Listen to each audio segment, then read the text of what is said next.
पढ़ रहे थे हिंदी निबंध का उद्भव और विकास। ठीक है फ्रेंड्स, जिसके अंदर हमने द्विवेदी युग तक पढ़ लिया है और आज हम पढ़ेंगे शुक्ल युग और शुक्लोत्तर युग। ठीक है फ्रेंड्स, शुक्ल युग और शुक्लोत्तर युग के अंदर हिंदी निबंध का विकास कैसे हुआ। ठीक है, कौन कौन से कवि हुए हैं, कौन कौन से रचनाकार, कौन कौन से रचनाएं हैं, उन सबको हम इस वीडियो के अंदर पढ़ेंगे। ठीक है फ्रेंड्स, तो शुरू करते हैं। हिंदी निबंध के विकास के अंदर शुक्ल युग। शुक्ल युग को हिंदी गद्य विकास का स्वर्ण काल कहा जाता है। बहुत इंपॉर्टेंट है फ्रेंड्स, इसको याद रखना है। शुक्ल युग को हिंदी गद्य विकास का स्वर्ण काल कहा जाता है क्योंकि इसी युग में कहानी, उपन्यास, नाटक, आलोचना, निबंध सभी गद्य विधाएं चरमोत्कर्ष पर पहुंच गई हैं। इस युग के पुरोधा हैं आचार्य रामचंद्र शुक्ल। ठीक है फ्रेंड्स, जो शुक्ल युग नाम है वो आचार्य रामचंद्र शुक्ल के नाम पर पड़ा है। ठीक है, आचार्य शुक्ल का उदय यद्यपि द्विवेदी युग से अलग है खड़ा कर दिया, अपितु द्विवेदी युग के परवर्ती काल को शुक्ल युग कहने के लिए भी समीक्षकों को बाध्य कर दिया। शैलियों की विविधता और विकास की दृष्टि से अत्यंत संपन्न इस युग को प्रसाद युग या छायावाद युग भी कहा जाता है। शुक्ल युग के प्रमुख निबंधकार हैं आचार्य रामचंद्र शुक्ल। इनका काल है 1884 से 1940 ईस्वी। बाबू गुलाब राय, जयशंकर प्रसाद, माखनलाल चतुर्वेदी, ये बहुत इंपॉर्टेंट है फ्रेंड्स, इसको याद रखना है। हिंदी निबंध के विकास के अंदर जो शुक्ल युग है उसके अंदर कौन कौन से रचनाकार हैं, तो ये सारे हैं। ठीक है, राय कृष्णदास, वियोगी हरि, रघुवीर सिंह, शांतिप्रिय द्विवेदी, पदुमलाल पुन्नालाल बख्शी, वासुदेव शरण अग्रवाल, नंद दुलारे वाजपेयी, महादेवी वर्मा, ये सारे आचार्य रामचंद्र शुक्ल इस युग के कर्णधार हैं। ठीक है, विचारात्मक निबंधकार के रूप में आचार्य शुक्ल अप्रतिम हैं। चिंतामणि में संकलित उनके निबंधों के विषय अत्यंत सूक्ष्म एवं गंभीर हैं। नए विचार, स्वस्थ चिंतन, नई अनुभूति से संपन्न इन निबंधों में मनोविज्ञान और रसानुभूति का प्रतिपादन प्रौढ़तम शैली में हुआ है। उनमें एक और तो चिंतन की मौलिकता, विवेचन की गंभीरता, विश्लेषण की सूक्ष्मता एवं शैली की प्रौढ़ता दृष्टिगोचर होती हैं, तो दूसरी ओर उनमें लेखक की वैयक्तिकता, भावात्मकता एवं व्यंग्यात्मकता के दर्शन स्थान स्थान पर होंगे।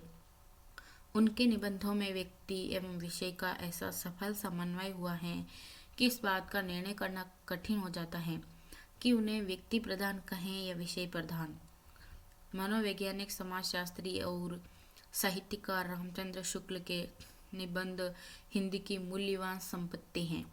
उन्होंने संस्कृत निष्ठा, तत्सम प्रधान भाषा का प्रयोग करते हुए सुगठित वाक्य रचना अपने निबंधों में की है। उनके विषय में जयनाथ नलिन का मंतव्य उद्धृत करना पर्याप्त है। शुक्ल जी के निबंध विचारात्मक होते हुए भी मस्तिष्क और हृदय के खत खत जीवन का अनुभव और अध्ययन गलबहियां डाले कदम से कदम मिलाकर चल रहा है। इनके निबंध हिंदी गद्य साहित्य के समृद्धि हैं। शैली में विकास की भारी मंजिल हैं। विचार क्षेत्र में चिंतन का अनुपम आदर्श हैं। ये बुद्धि को उत्तेजित कर नवीन विचार परंपरा पथ पर अग्रसर करते हैं। इनके निबंधों की असाधारण शैली और गहन विचारधारा पाठक की मानसिक श्रम साध्य उपलब्धि है। आचार्य रामचंद्र शुक्ल की ही भांति गुलाब राय का उदय भी द्विवेदी युग में हो गया था और उनके निबंधों में द्विवेदी युगीन विशिष्टताएं और प्रवृत्तियां घर किए हुए हैं, पर साहित्यिक आस्था, प्रगतिशील विचारधारा, विषय विविधता और समीक्षक दृष्टि उन्हें प्रसाद युग का निबंधकार सिद्ध करती हैं। बाबू गुलाब राय ने चिंतनात्मक और भावात्मक दोनों प्रकार के निबंध लिखे हैं।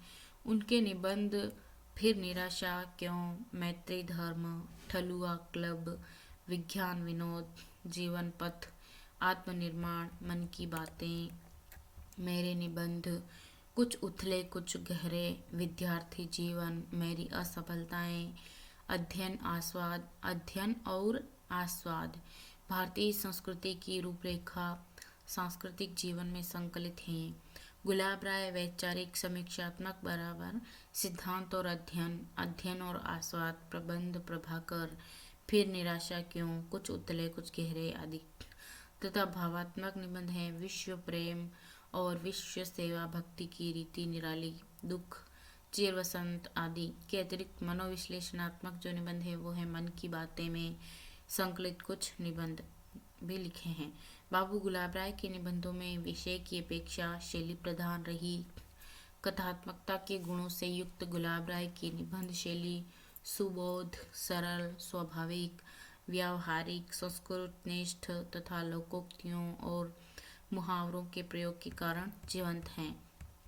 आचार्य रामचंद्र शुक्ल तथा बाबू गुलाब राय के साथ साथ शुक्ल युग के बहुमुखी प्रतिभा संपन्न प्रांजल और परिष्कृत भाषा पर अधिकार रखने वाले छायावादी काल के प्रमुख स्तंभ जयशंकर प्रसाद का उल्लेख भी यहाँ आवश्यक है। उनके तथा अन्य छायावादी कवियों जैसे छायावादी कवियों में पंत निराला महादेवी की निबंध रचना के क्षेत्र में प्रवेश करने पर तत्कालीन निबंधों की भाषा में लाक्षणिकता वक्रता उक्ति चमत्कार कल्पना प्रसूत अप्रस्तुत विधानों का समावेश हुआ है।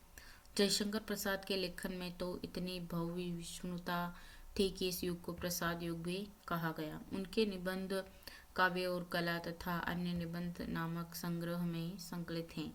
ये निबंध विचारात्मक तथा भावात्मक हैं। इनमें प्रसाद के अध्ययन की गंभीरता चिंतन की मौलिकता काव्यात्मकता और दार्शनिकता से संपन्न शैली दिखाई देती है।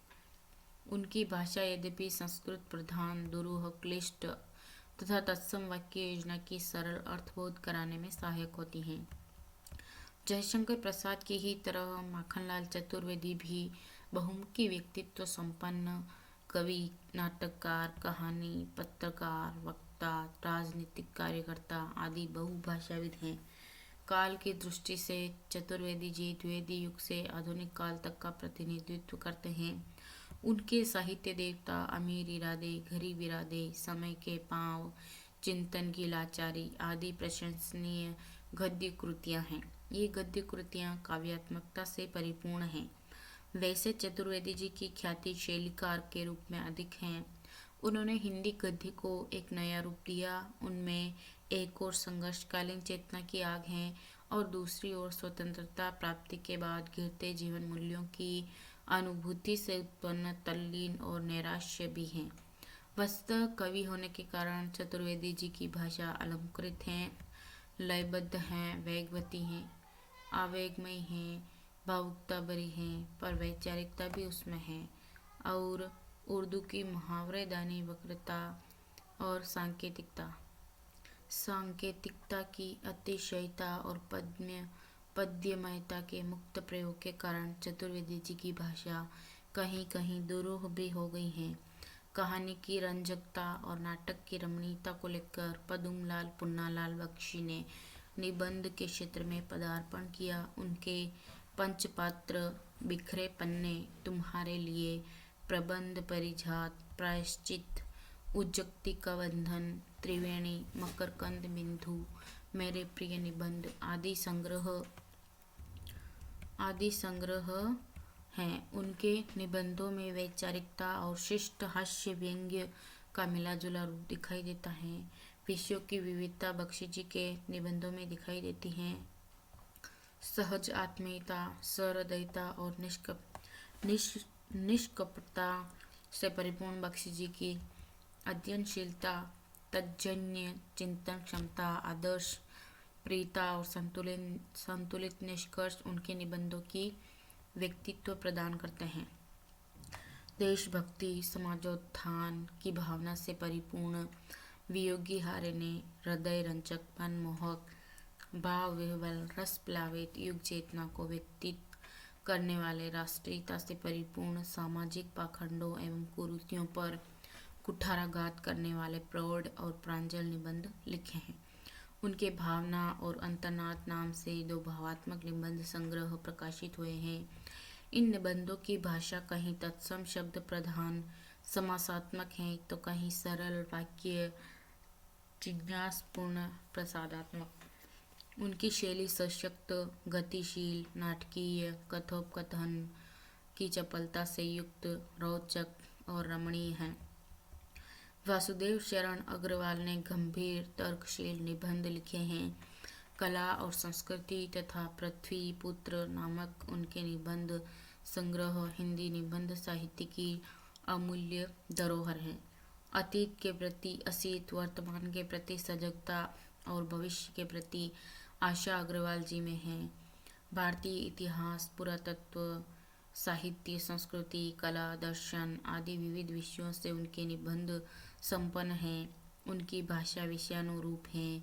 मुख्यतः चिंतात्मक निबंध लिखने वाले वासुदेव शरण अग्रवाल ने भाषा शैली, भाव संपन्नता, विराग, गांभीर्य और सरल मधुर अभिव्यंजना की दृष्टि से विधा को समृद्ध किया है। शुक्ल युग के अन्य उल्लेख निबंधकारों शांतिप्रिय द्विवेदी, डॉक्टर रघुवीर सिंह, शिवपूजन सहाय, संपूर्णानंद, राहुल सांकृत्यायन, सियाराम शरण गुप्त आदि ने भी अपने निबंधों के द्वारा हिंदी निबंध साहित्य को समृद्ध किया है। शुक्ल युग के निबंधों का विवेचन करने पर निष्कर्षतः कहा जा सकता है कि यह युग निबंध का उत्कर्ष काल है। इस काल के निबंधों की प्रमुख विशेषताएं सूक्ष्मता और गंभीरता, मौलिकता के प्रति आग्रह, भाषा को प्रांजलता और प्रौढ़ता, अभिव्यक्ति की कलात्मकता, विषयों की विशदता आदि। साहित्य चेतना का प्रभाव इस युग में सर्वत्र दिखाई देता है। शैली की दृष्टि से विचारात्मक और भावात्मक शैलियों का प्राधान्य इस युग में अधिक है। शुक्लोत्तर युग स्वतंत्रता प्राप्ति के बाद का युग है। शुक्लोत्तर युग सन 1947 में स्वतंत्रता प्राप्ति हुई और उसके तुरंत बाद पूरे देश को विभाजन की विभीषिका झेलनी पड़ी। ऐसे अवसर पर देश की विकास यात्रा अनेक समस्याओं के साथ शुरू हुई। विभाजन की विभीषिका के परिणाम स्वरूप घृणा, द्वेष, स्वार्थ आदि के भाव जन मन पर छाने लगे, जिनका प्रभाव देश की धार्मिक, आर्थिक, राजनीतिक, सामाजिक परिस्थितियों पर पड़ा। अब धर्म का सदियों से चला आ रहा प्रभाव टूटने लगा। आर्थिक दृष्टि से भारत ब्रिटिश सरकार द्वारा खोखला बना दिया गया था। इस विकट आर्थिक समस्या को सुलझाने के प्रयत्न शुरू हुए। राजनीति के क्षेत्र में कूटनीति का प्राधान्य होने लगा। राष्ट्र के प्रति निष्ठा के स्थान पर व्यक्ति के प्रति निष्ठा जनमन में जागृत होने लगी। संप्रदायवाद, प्रांतीयता, जातीयता, भाषा भेद, वर्ण भेद के भाव लेकर चलने वाला राजनीतिक वातावरण भ्रष्ट, जर्जर, खोखला होता गया और समाज दिशाहीनता की स्थिति में आ गया। इन परिस्थितियों से प्रभावित इस काल का निबंधकार पूर्ववर्ती युगों की भांति इन समस्याओं से आत्मीय ढंग से जुड़कर इनके पक्ष विपक्ष में अपनी सम्मति नहीं देता है, अपितु उनसे असंपृक्त रहकर लिखने की कोशिश करता है। विषयगत व्यापकता और शैलीगत वैविध्य, कलात्मकता, भाषा के संयत और मानक रूपों में इस काल के निबंधों को एक व्यापक आयाम दिया है। स्वतंत्रता प्राप्ति की उमंग से परिपूर्ण भारतीय जीवन के सर्वतोमुखी विकास की आशा, राष्ट्रीय जागरण की भावना ने इस काल के निबंधकारों को नूतन आधुनिक दृष्टि दी है। तो समाज में व्याप्त होती जीर्ण शीर्ण रूढ़ियों, हास्योन्मुखी प्रवृत्तियों, अनाचार आदि पर तीव्र कटुक्तियों, तीव्र व्यंग्य के सहारे प्रहार करने की प्रेरणा भी आज की परिस्थितियों ने निबंधकारों को दी है। परिणाम स्वरूप इस काल के निबंध विषय वस्तु, अभिव्यंजना, शिल्प सभी दृष्टियों से सर्वोत्कृष्ट हो गए हैं। इस काल में संस्कृति, कला, दर्शन, साहित्य से जुड़े अनेक विषयों पर विचारात्मक, भावात्मक, विवरणात्मक, वर्णनात्मक, आत्मपरक निबंध लिखे गए हैं। हास्य व्यंग्य प्रधान निबंध भी इस काल में बहुत लोकप्रिय हुए हैं। ललित निबंधों का तो अब एक पृथक सुव्यवस्थित स्वरूप स्थापित हो गया है। शुक्लोत्तर निबंधकारों का एक वर्ग उन निबंध लेखकों का है जो स्वतंत्रता प्राप्ति के पहले से निबंध लेखक करते रहे हैं। बाबू गुलाब राय, बनारसी दास चतुर्वेदी, माखनलाल चतुर्वेदी, पदुमलाल पुन्नालाल बख्शी, शिव पूजन सहाय, संपूर्णानंद, राहुल सांकृत्यायन, श्रीराम शर्मा, भदंत आनंद कौशल्यायन, पांडे बेचन शर्मा उग्र, शांति प्रिय द्विवेदी, सियाराम शरण गुप्त आदि ऐसे ही निबंध लेखक हैं। अतीत और वर्तमान की अनेकानेक समस्याओं पर विचार करते हुए निबंध लेखकों के इस वर्ग ने धर्म, दर्शन, अध्यात्म, विज्ञान, कानून, नीतिशास्त्र, राजनीति, संस्कृति, साहित्य, समाज, पूर्व त्योहार, भाषा आदि विभिन्न विषयों पर निबंध लिखकर हिंदी गद्य को समृद्ध किया है। इस काल के दूसरे वर्ग के निबंधकार वे हैं जिन्होंने लिखना भले ही स्वतंत्रता प्राप्ति के पहले शुरू किया, पर प्रतिष्ठित स्वतंत्रता प्राप्ति के बाद हुए। आचार्य हजारी प्रसाद द्विवेदी, महादेवी वर्मा, जैनेन्द्र कुमार, यशपाल, देवेंद्र, सत्यार्थी, दिनकर, कन्हैयालाल मिश्र, प्रभाकर, भगवत शरण उपाध्याय, रामविलास शर्मा, बालकृष्ण राम, विनय मोहन शर्मा, डॉक्टर नगेंद्र अघेय, प्रभाकर माचवे, लक्ष्मीचंद्र जैन आदि इसी वर्ग के उल्लेखनीय निबंधकार हैं। इन निबंध लेखकों में जीवन और साहित्य के विविध विषयों पर अपनी लेखनी चलाई है।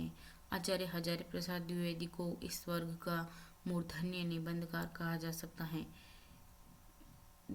उनके व्यक्तित्व में कालिदास की सौंदर्य चेतना एवं लालित्य, बाण भट्ट का समास गुंफन, रविंद्र की मानवीय दृष्टि एवं कबीर का मस्त मौलापन एक साथ साकार हुआ है। विचार, भाव, भाष्य के अद्भुत समन्वय से युक्त द्विवेदी जी ने निबंध को न केवल पूरी सहृदयता से अपनाया है, बल्कि इसे शून्योच्छ्वासों या प्रत्यय परक चिंतन से भी मुक्त रखा है। विचारों की जैसी प्रौढ़ता, भाव का वैसा ही विलास तथा भाषा का वैसा ही शिल्पगत वैभव उनके निबंधों को देखने में आता है। उनका लाघव और विस्तार, अनुसंधान, चमत्कार और तर्क संधान, पद सज्जा और अर्थ गौरव सभी एक विशिष्ट कोटि के हैं। द्विवेदी जी ने सांस्कृतिक धर्मस्य तत्वम निहितम गुहायाम, भारतीय संस्कृति की देन, संस्कृतियों का संगम आदि, ज्योतिष विषयक ब्रह्मांड का विस्तार, भारतीय फलित जोशी आदि, भौतिक आंतरिक शुचिता की आवश्यकता है, प्रायश्चित की घड़ी आदि, प्रकृति विषयक अशोक के फूल, आम, फिर बीरा कहे आदि, सिद्धांत निरूपक, समालोचक की डाक, आलोचना का स्वतंत्र मान, साहित्य का नया कदम, क्या आपने मेरी रचना पढ़ी है, मनुष्य की सर्वोत्तम कृति साहित्य आदि विविध विषयों से संबद्ध निबंध लिखे हैं। साहित्य को मनुष्य के सर्वोत्तम कृति मानने वाले, भारतीय संस्कृति के अनन्य पुजारी, मानवतावादी दृष्टिकोण रखने वाले आचार्य हजारी प्रसाद द्विवेदी ने हिंदी को आत्मव्यंजक निबंधों से समृद्ध किया। भाषा पर द्विवेदी जी का पूरा अधिकार है। परिनिष्ठित, सुसंस्कृत, शिष्ट जनानुमोदित भाषा और विविध रूपिणी द्विवेदी जी को का पूरा अधिकार है। परिनिष्ठित, सुसंस्कृत, शिष्ट जनानुमोदित भाषा और विविध रूपिणी द्विवेदी जी को हिंदी के सर्वश्रेष्ठ निबंधकारों की अग्रिम पंक्ति में स्थान दिलाने में समर्थ हैं। हिंदी साहित्य की सेवा के लिए समर्पित महादेवी वर्मा ने निबंध लेखन की शुरुआत विचारात्मक निबंधों से की थी। इन निबंधों में उन्होंने भारतीय नारी की दुर्दशा से क्षुब्ध होकर सामाजिक रूढ़ियों के प्रति अपना आक्रोश व्यक्त किया है। पर महादेवी मूलतः कवि हैं, यानी कि कवियत्री हैं, अतः उनके निबंधों में उनका कवित्व हावी हो जाता है। यह कवित्व उनके निबंधों को दुरूह, नीरस, रुक्ष होने से बचाता है। इसी कवित्व के कारण महादेवी का चिंतन शनै शनै सूक्ष्म और कलात्मक होता चला गया है। महादेवी के निबंध कथात्मकता और काव्यात्मकता से परिपूर्ण होकर समाज के विविध रूपों, विशेषतः नारी की समस्याओं से जुड़े तथा समाज के शोषण पीड़ितों से संबद्ध विषयों के शब्द चित्र प्रस्तुत करते हैं। तार्किकता और भाव प्रवणता से युक्त शैली, संस्कृतनिष्ठ अलंकारमयी भाषा महादेवी वर्मा के निबंधकारों को अपूर्व सिद्ध कर देती हैं। उनके निबंध लेखन के संदर्भ में निम्नांकित पंक्तियां उद्धृत की जा सकती हैं। गद्यकार महादेवी के सामने जीवन व जगत की कठोर आवश्यकताएं ही एकमात्र प्रयास हैं, न ही अन्याय के प्रतिकार के लिए कभी कोई सीमा स्वीकारी है। युद्ध क्षेत्र में लक्ष्मीबाई की तलवार का जो महत्व है, आधुनिक जीवन क्षेत्र में प्रतिक्षण हो रहे संघर्ष के बीच गद्यकार महादेवी की लौह लेखनी का भी वही महत्व माना जाना चाहिए। जैनेन्द्र कुमार सर्वोत्तम चिंतक हैं, फिर कथाकार और निबंधकार। जैनेन्द्र के विचार, जड़ की बात, पूर्वोदय, मंथन, साहित्य का श्रेय और प्रेम, सोच विचार, ये और थे, इतस्ततः परिप्रेक्ष्य, राष्ट्र और राज्य जैनेन्द्र के निबंध संग्रह हैं। इन संग्रहों में उन्होंने साहित्य, संस्कृति, कला, धर्म, दर्शन, राष्ट्र, समाज आदि से संबद्ध विचार प्रधान निबंध लिखे हैं। प्रबल तर्कयुक्त विचार और चिंतन उनके निबंधों के प्राणत्व हैं। गांधीवादी, समन्वयवादी, समाजवादी जैनेन्द्र के निबंध प्रायः विवेचन और आवेग शैली में लिखे गए हैं। भाषा पर उनका पूरा अधिकार है। जयनाथ नलिन के शब्दों में सजग सतर्क चिंतन जिसमें बोलता हो, विराट व्यक्तित्व जिसमें आकार पाए, विश्वासी अहम जिसमें उभरता दिखे, अनामीभूत विचार पद्धति जिसमें मिले, वही विचारात्मक निबंध आदर्श की संज्ञा पाएगा। जैनेन्द्र के निबंध में यही आदर्श स्वरूप ग्रहण करता है। बदंत आनंद कौशल्यायन के संस्मरण जो भूल न सका, रामकुमार वर्मा के सहृदय कवित्व और विचारक व्यक्तित्व को एक साथ प्रमाणित करने वाले निबंध, लोकान्मुख स्वच्छंद चेतना से परिपूर्ण देवेंद्र सत्यार्थी के यात्रा वृत्तांत से जुड़े निबंध भी शुक्लोत्तरकालीन निबंधों के भंडार को समृद्ध करते हैं। पथ चिन्ह, धरातल, परिव्राजक की कथा, प्रतिष्ठान, साकल्य, पदिम, नायिका, आधान, वृंत और विकास, संवेद, परिक्रमा, चित्र और चिंतन आदि निबंध संग्रहों के लेखक पंडित शांतिप्रिय द्विवेदी के निबंधों में वर्तमान जगत का प्रभाव द्विवेदी जी पर पड़ा है। उनके निबंधों में विषय वैविध्य अधिक नहीं है, पर काव्यात्मक भाषा, कोमलकांत पदावली और रमणीयता और रसात्मकता से युक्त शैली उन्हें श्रेष्ठ निबंधकार सिद्ध कर देती हैं। पुरुषता और कोमलता, उपयोगिता और सौंदर्य निष्ठा दोनों का अद्भुत समन्वय दिनकर के निबंधों में मिलता है। साहित्य, धर्म, अध्यात्म, संस्कृति, राजनीति, विज्ञान आदि विविध विषयों से जुड़े दिनकर के निबंधों में जनवादी राष्ट्रीय विचारों का पोषण हुआ है। भारतीय संस्कृति के प्रति अनुराग रखने वाले दिनकर के निबंध वैसे तो विवेचनात्मक शैली में लिखे गए हैं, पर उनका कवि हृदय विचारों व भावुकता का प्रभाव डाल देता है, जिसके कारण उनकी शैली अनुभूति और कल्पना प्रधान काव्यात्मक शैली बन जाती है। दिनकर की भाषा विषयानुरूप ओजोगुण और जिंदादिली से पूर्ण है। अज्ञेय ने अपने निबंधों के द्वारा साहित्य की विविध विधाओं में साहित्यिक शैली में विचारोत्तेजक निबंध लिखे हैं। साहित्य, संस्कृति, समाज, विज्ञान, धर्म, दर्शन, कला, परंपरा, आधुनिकता से जुड़े इन निबंधों के द्वारा अज्ञेय ने हिंदी निबंध साहित्य को एक नया आयाम दिया है। कन्हैयालाल मिश्र प्रभाकर के निबंध गीति काव्य के अधिक निकट हैं, तो शिवदान सिंह चौहान, भगवत शरण उपाध्याय, अमृत राय, रामविलास शर्मा आदि के निबंधों में प्रगतिवाद का प्रभाव दिखाई देता है। प्रगतिशील विचारधारा के अनन्य निबंधकार रामविलास शर्मा ने भाषा, साहित्य, समाज, संस्कृति, कला, सौंदर्य, इतिहास आदि विषयों पर उच्च कोटि के विचारात्मक निबंध लिखे हैं। प्रगति और परंपरा, साहित्य और संस्कृति, स्वाधीनता और राष्ट्रीय साहित्य आदि डॉक्टर शर्मा के उल्लेखनीय निबंध संग्रह हैं। मार्क्सवादी विचारधारा से प्रभावित डॉक्टर शर्मा की समाज के शोषित वर्ग के प्रति विशेष सहानुभूति है। सरलता, बोधगम्यता, प्रचारात्मकता, व्यंग्यात्मकता, कथात्मकता जैसे वैशिष्ट्य से संपन्न रामविलास शर्मा के निबंध हिंदी साहित्य के क्षेत्र में अन्यतम हैं। शुक्लोत्तर युग के एक अत्यधिक सशक्त निबंधकार के रूप में डॉक्टर नगेंद्र को प्रतिष्ठा प्राप्त है। डॉक्टर नगेंद्र ने अपने निबंधों में विवादास्पद वादों और साहित्य सिद्धांतों को बहुत ही बोधगम्य ढंग से समझाया है। साहित्य के विद्यार्थियों के लिए उनकी यह प्रशंसनीय देन है।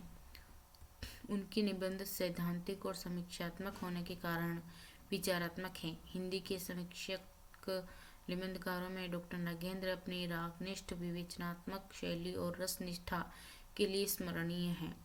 प्रोफेसर नामवर सिंह हिंदी आलोचना के क्षेत्र में आंदोलन धर्मी आलोचक के रूप में प्रख्यात हैं। इतिहास और आलोचना, छायावाद, कहानी, नई कहानी, कविता के लिए नए प्रतिमान आदि संकलनों में संकलित उनके अधिकांश निबंध विशुद्ध विचारात्मक हैं। बहुआयामी शैली और प्रवाहमयी सहज शक्ति संपन्न विषयानुरूप भाषा में लिखे उनके निबंधों में वैचारिक क्रमबद्धता, संप्रेषण की सहजता, दृष्टि की स्पष्टता परिलक्षित होती है। मार्क्सवादी विचारधारा के समर्थक नामवर सिंह की हिंदी निबंध के क्षेत्र में अलग पहचान है। इन निबंध लेखकों के अलावा नंद दुलारे वाजपेयी, प्रभाकर माचवे, लक्ष्मीचंद्र जैन, विनय मोहन शर्मा आदि ने भी निबंध लेखन द्वारा निबंध विधाकाश को समृद्ध किया है।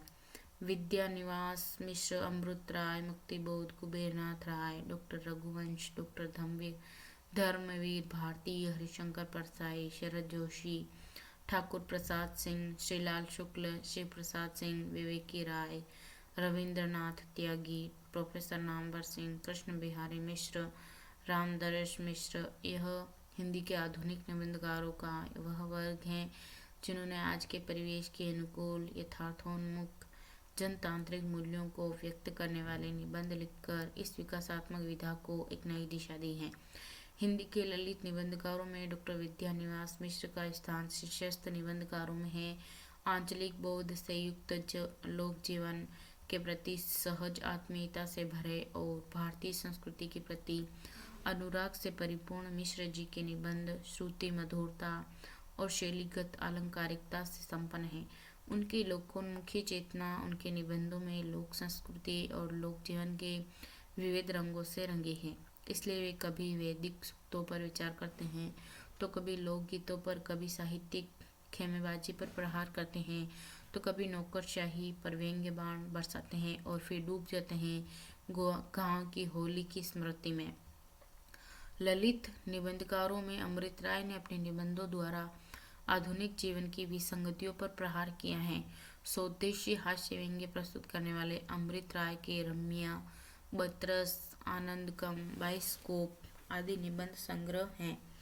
निबंधों की विशिष्ट शैली के कारण अमृत राय ने अपनी अलग पहचान बनाई है।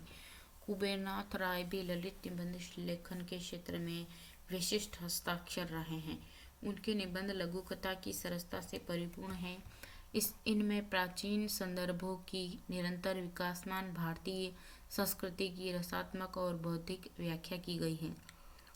गोपाल प्रसाद व्यास, हरिशंकर परसाई, आत्मानंद मिश्र, शरद जोशी, श्रीलाल शुक्ल, प्रभाकर माचवे, रविंद्रनाथ त्यागी आदि आधुनिक काल के हास्य व्यंग्य शैली के श्रेष्ठ निबंधकार हैं। वर्तमान जीवन की असंगतियों पर प्रहार करने वाले हास्य व्यंग्य शैली में लिखे गोपाल प्रसाद व्यास के मैंने कहा, कुछ सच कुछ झूठ, तो क्या होता और हलो हलो निबंध आदि संग्रहों का महत्वपूर्ण स्थान है। जीवन के विभिन्न क्षेत्र में पलने वाली घपलेबाजी, अनाचार, असमंजस, दंभ, मिथ्याचार हरिशंकर परसाई के व्यंग्य बाणों के लक्ष्य हैं। अपने लक्ष्य की पूर्ति के लिए उन्होंने मुहावरेदार सरल भाषा का प्रयोग करके अपने निबंध लेखन से हिंदी निबंध विधा को अपूर्व योगदान दिया है। खरगोश के सींग, बेरंग, तेल की पकौड़ियाँ आदि संग्रहों के लेखक प्रभाकर माचवे के निबंधों में उनका चिंतन, गहन अध्ययन, सूक्ष्म निरीक्षण और पैना व्यंग्य मिलता है। रविंद्रनाथ त्यागी सरस व्यंग्य प्रतिभा और सतर्क दृष्टि रखने वाले व्यंग्यकार हैं। खुली धूप में नाव पर, भित्ति चित्र, मल्लीनाथ की परंपरा आदि त्यागी जी के हास्य व्यंग्यात्मक लेखों के संग्रह हैं। ठाकुर प्रसाद सिंह तथा शिव प्रसाद सिंह सफल आत्मव्यंजक निबंधकार हैं। विवेकी राय के निबंधों में लोकमानस अभिव्यक्त हुआ है। रामदर्श मिश्र ने ठेठ ग्रामीण संवेदना से जुड़कर आज के मनुष्य को प्रभावित करने वाले बुनियादी प्रश्नों पर विचार किया है और कृष्ण बिहारी मिश्र के निबंध भी मानवीय संवेदना को अभिव्यक्त करते हैं। आत्मव्यंजक निबंधकारों में रमेश चंद्र शाह का नाम आज उल्लेखनीय महत्वपूर्ण निबंधकार के रूप में लिया जा सकता है। उन्होंने भारतीय संस्कृति के बुनियादी तथ्यों को कल्पनाशील ढंग से रेखांकित किया है।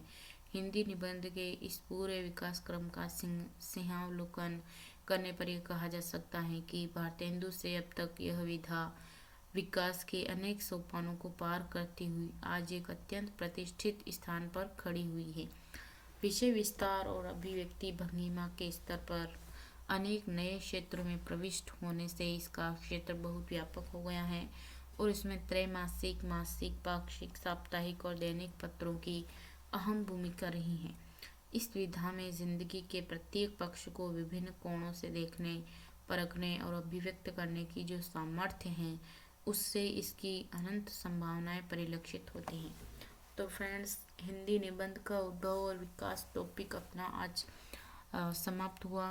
और आपने अभी तक चैनल को सब्सक्राइब नहीं किया है तो प्लीज़ चैनल को सब्सक्राइब ज़रूर कर लीजिए, क्योंकि आपके एक लाइक, एक शेयर और एक सब्सक्राइब से हमें बहुत मोटिवेशन मिलता है कि हम आपके लिए ऐसे ही आगे भी ऐसे ही यूज़फुल एजुकेशनल वीडियोस लाते रहें। ठीक है फ्रेंड्स, धन्यवाद।